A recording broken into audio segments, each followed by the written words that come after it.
Sup ya buckets, I'm Minipa, and this is the last of the anti-scam series. In this video, I will show you how to protect yourself when it comes to trading Raymond specifically, as well as reinforcing some of the basic concepts that all people should know from previous videos. And now for the timestamps. While this is similar to the villager trade section from last video, there are some extra mechanics I want to share because so many people want to trade this particular villager. For a short reminder, the steps to confirm are as follows. Have the seller send a picture of their Discord tag beside Raymond that's in boxes. Then, have them talk to Raymond and confirm that they are moving out. Have them send you his dialogue too, as they could be faking him moving in to scam. Once you are at their island, use your phone to check that they have Raymond, and then ask to speak with them. Tell them of the anti-scam techniques and how the seller can close the game or the switch at any time if they think you are scamming them.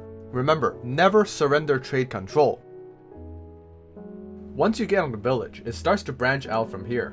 This is because Raymond often goes for far more NMT than you can carry in an inventory. Doing so means one of you will have to trust the other person. This means that a legit seller could fervently oppose your anti-scam techniques just as you could fervently oppose his anti-scam techniques. So, how do we create an environment that is safe for both parties, or to at least reach some sort of compromise in terms of safety? Paying half then getting the villager might make the seller think they are getting scammed, but paying all then getting it could make you think you're going to get scammed. Really, the only way to prevent this is to get a friend to go with you on the trip, or more than that if the payment requires more than 2 trips, while letting the seller know, of course. Let's say you're buying Raymond for 800 Nook Mouse tickets, and that's 2 inventory fulls. So you can carry 400 Nook Mouse tickets in your own inventory, and then you can give a trusted friend, someone you know in real life perhaps, the other 400 Nook Mouse ticket, so that you can both go to the seller's island without needing for the game to save.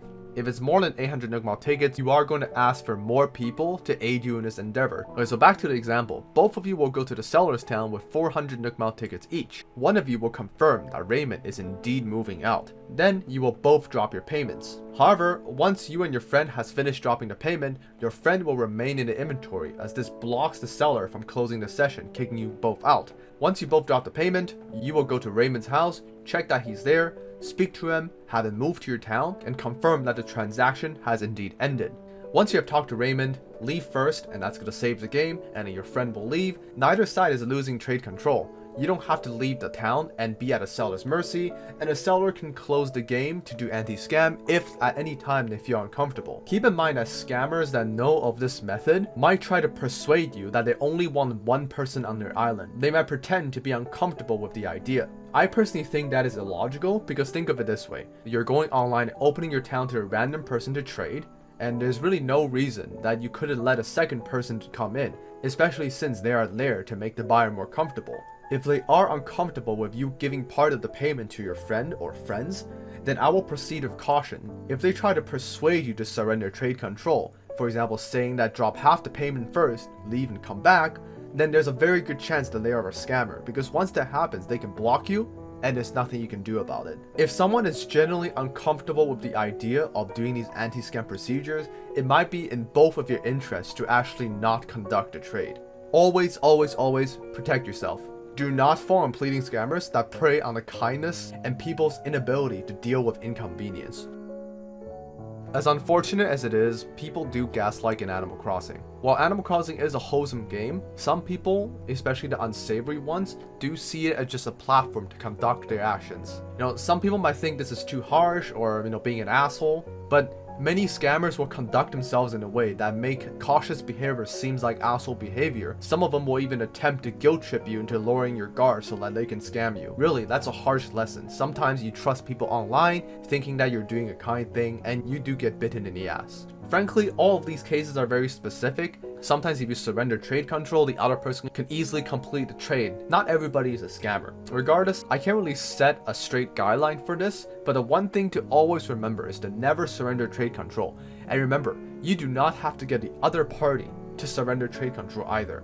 If both sides can cancel the trade at any time, I personally think that is the ideal environment to be in, a neutral trade. If you think they're scamming you, you can close the session. They think they're getting scammed, they can close the switch, so nobody is really in danger of playing trust games. Losing trade control means the only factor deciding whether or not you get scammed is if the other person decides to scam you or not. You must avoid the state at all costs. Remember, never lose trade control. I will say it again and again. That's the end of the video. Thanks for watching, peeps, and I wish you the very best in all your online trading endeavors. A huge thanks to my YouTube members, Scar Daddy, stay cool. Like, subscribe, hit the bell, and comment for a chance to win an empty can of Pringles. Jokes is actually filled with gasoline. Minipa signing out. You shits.